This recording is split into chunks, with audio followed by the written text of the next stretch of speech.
You might think this is a strange way to start a video about a game, but I only know English. And Atypical Games Infinite Tanks WW2 was available in many languages, pretty much got the whole world covered. As you can see by the flags on the screen here, all the major languages of Europe are covered. The language of Northeast Asia are covered, as well as Russia. My video will only be in English, however, and you may have trouble understanding it. You might also have trouble finding other information about this game, as it is not overly popular. So if you don't understand my video too well, check out the description on the video. Maybe you were able to translate some of it and glean some information there. Now, there are not that many tank games available that play offline. Atypical Game has come up with 3 of them thus far. This one is different in having not only the campaign style of battle, where you go to one stage, and if you succeed there, you move on to battle more bots at the next stage, and so on until you complete the mission. There's a custom section. It's not really custom, but you are allowed to move freely on the map as you please, so they're open world maps. It's a first for Atypical Games. Now, while we're on this page, take a look at the bottom of the screen. You can play on easy, medium, or difficult while you're trying to gain advantage in the game and collect pieces for your tanks. I would suggest playing on easy because you can collect more pieces quickly that way.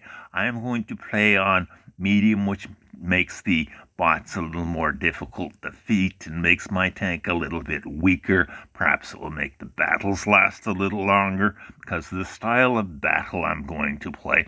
Let's go into custom here. There are 5 different open maps we can go into.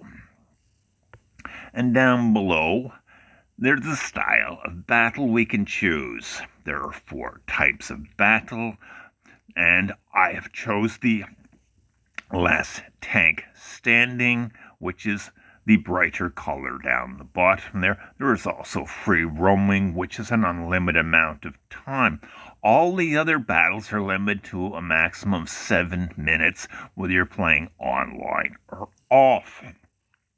However, given last tank standing, you do not respawn once you die. There's a good chance the battle will not go 7 minutes. Well, I hope to feature this game, its diversity, rather quickly in battles that do not last 7 minutes. Some battles can be as short as a minute and a half. You can see it is rather rich graphically. It is also quite rich vocally as well. There are different vocalizations made for when you kill a tank, which really contributes to the game. And another thing Atypical Game has done with this, which is rather innovative almost, for Android, a lot of games get hung up on the dialogue. So Atypical Game has made it so that the dialogue does not need to be finished. If a new dialogue is requested to come up, the prior one will get clipped. You'll notice we got some pretty good water dynamics there. They're not perfect though, just like there's a great deal of wave there that protected the tank that time.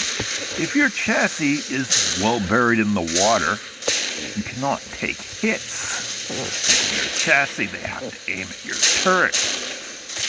However, to shoot back, you'll have to make sure your gun is above the water, or your shell will never leave the barrel.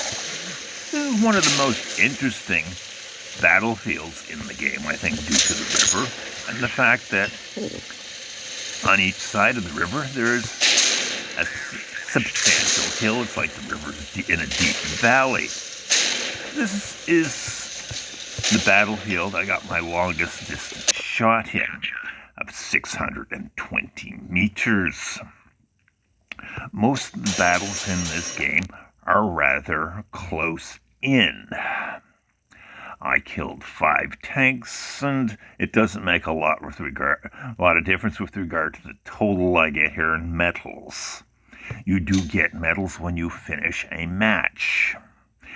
Otherwise, nothing else really adds up except for what you win in the chest here. When you win a match, you get a chest with 5 pieces in it in the common chest.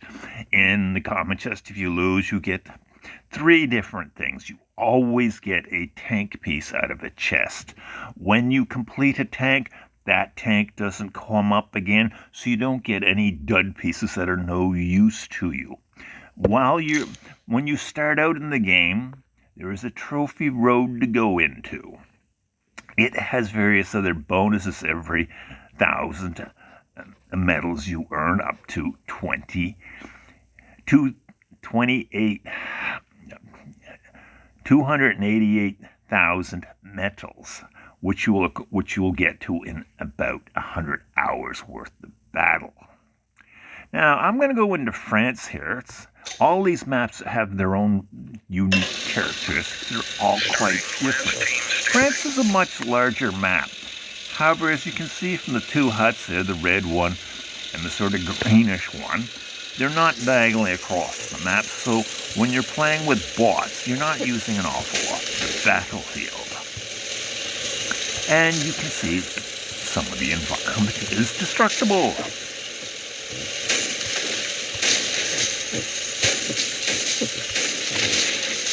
And some is not. Most buildings are not.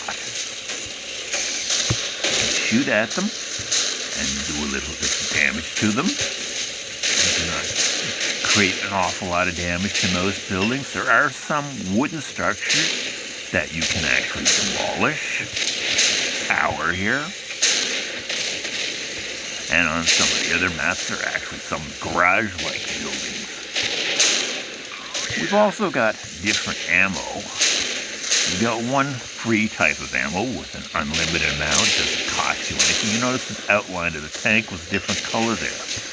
I'm not using a armor-piercing ammo right now. I'm using a high energy. It creates somewhat of a different graphic presentation. It also does something a little bit different in the amount of damage it does to the opposition. If you were to shoot at your own teammate, nothing happens just as if the other team does so for their accidentally hits one of their own. You cannot damage your own teammates. Okay, that's a little bit of the high energy shells. I'm going to switch back the armor piercing here. Let's go the armor piercing rather than the composite. I have no need for the composite. I'm using a very heavy tank here that is highly upgraded. I've got about 350 hours worth of battle in the Axis faction, so I've got about 6,200 pieces of the 7,200 pieces needed to complete the faction. Here is one of the bots that I'm up against. As you can see, it is made out of the minimum number to make up a tank. That is the case with all bots. Now, if we go in here, I just tap myself. I have quite a different setup here. My tank is made up of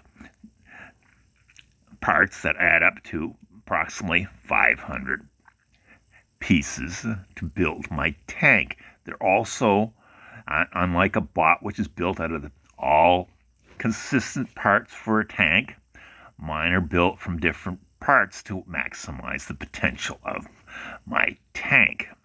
I chose the Tiger to track and chassis for its strength, the Panther turret for its speed of rotation and fairly good strength, the Jag Panther engine for being a little bit quieter and harder to detect, and the Jag Panther short-barreled gun to be a strong gun that can actually fire into a tank when it's right up against an enemy as well.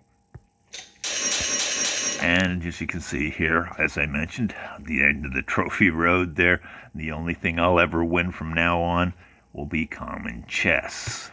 Whether it's finishing a battle by defeating the enemy or losing. So there's one piece to get each time I finish a match. 7,200 for the Axis, so this 7,350 for the Allied. This is a difference due to the fact that the Allied only has one tank destroyer that needs 600 pieces to complete it, whereas each tank needs 750 pieces to complete it, and the Axis has 2 tank destroyers.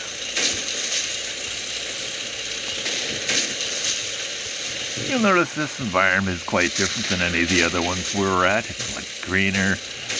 I'd say there's a lot more going on here. We're in much more of an urban environment.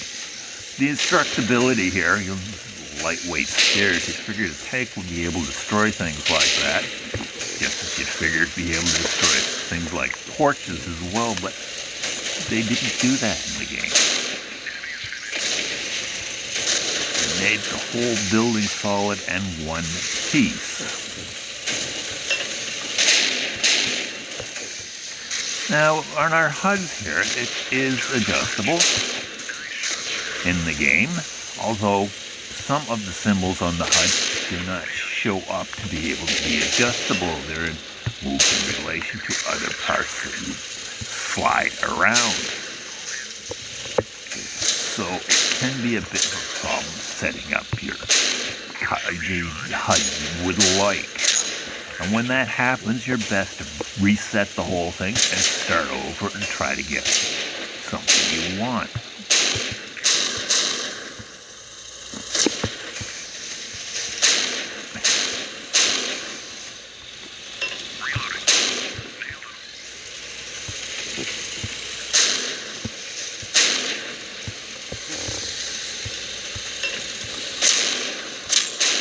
You notice I zoom in when I take a shot. That I found that works best when you're playing the game, whether its target is close in or not. There are some times when there's a little patch in the enemy tank that your gun will not penetrate. It does help to zoom in to make sure you don't actually hit that little patch and your shell bounce. We are victorious. Now, this game has got a lot of bad rap. There's a reason for that. When you start out in the game, your tanks are very bad, and you've got a light tank. Light tanks do not make it very far in this game. They don't even show up after a short period of time in the game, whether you're playing online or off. So the best thing to do when you're playing the game is to advance in the game and get out of your light tank when you get enough material to build a proper tank that's better than a light one, a medium tank. And continue to upgrade. You'll also find that you'll need to put about 30 hours of battle into the game, which is quite a bit actually when you're starting out.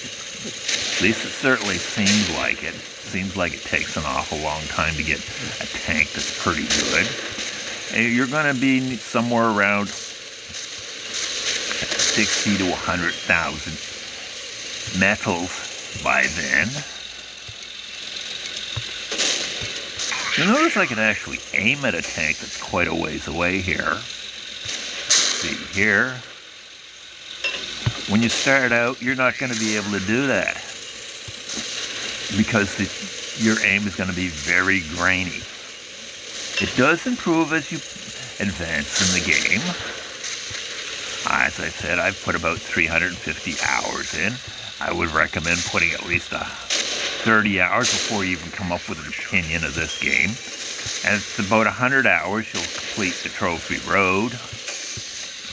And you should have enough of a heavy tank to be able to judge whether you want to continue with the game or not.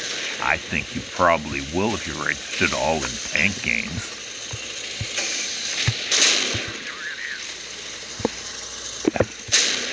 There's a lot going on actually in this game on many of the battlefields. The game does a very good job of trying to create some confusion which is realistic for a battlefield, whether it's visuals, things you look at through your scope that look like they might be rocks that might look like they're tanks, or the fact that there's indication of an enemy on your radar, but he's not actually where it says he is, because, well, that's one of the characteristics of tanks. They have an ability to detect the enemy, and they have an ability not to be detected by the enemy. So they'll show up in different places on the map, up in the top right corner where they may not actually be.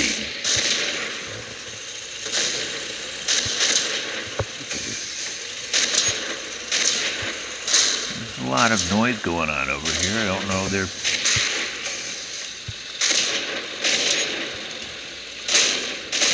there we go. There's the enemy. Now there's yet another one hiding somewhere.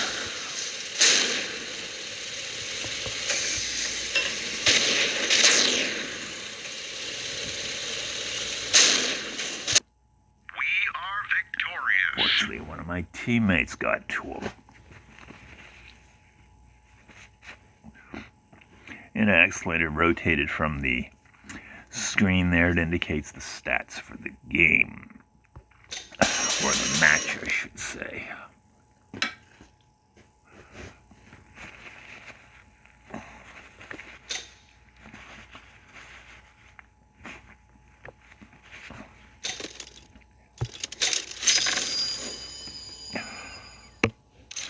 Now, as I said, I only have about 1,000 pieces to complete this faction, yet I've only completed all the parts for 4 tanks, or tank destroyers, so I've got 6 more yet to complete. How about we take a look at yet another battlefield available in the game? This one is, I think, a little bit simpler. It's more open.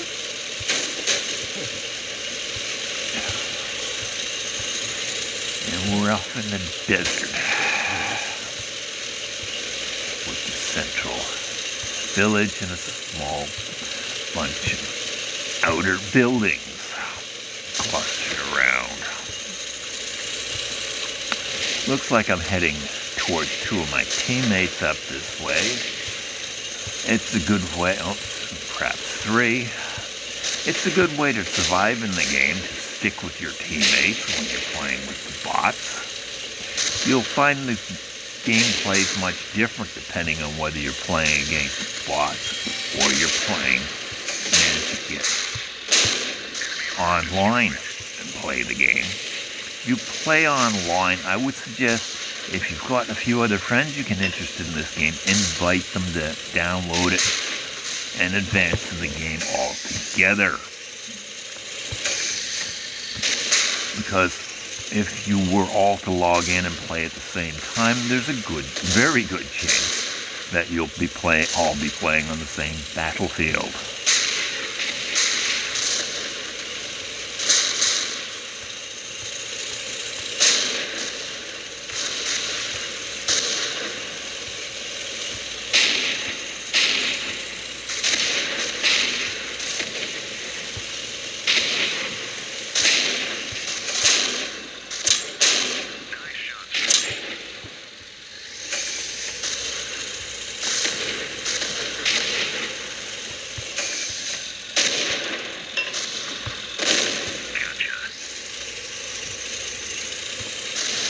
mean about the language in the game or the commentary? From the game itself, it is fairly rich. We had a little different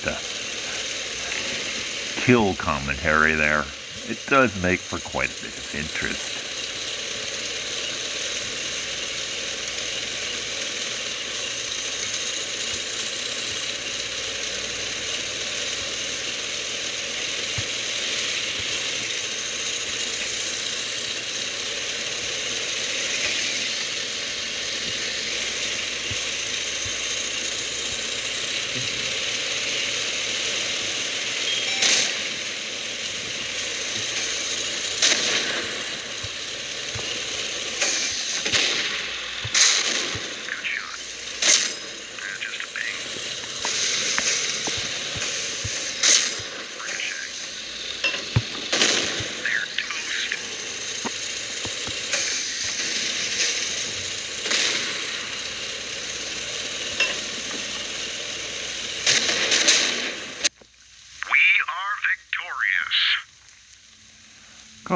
So there you have it, a little video about Atypical's best tank game.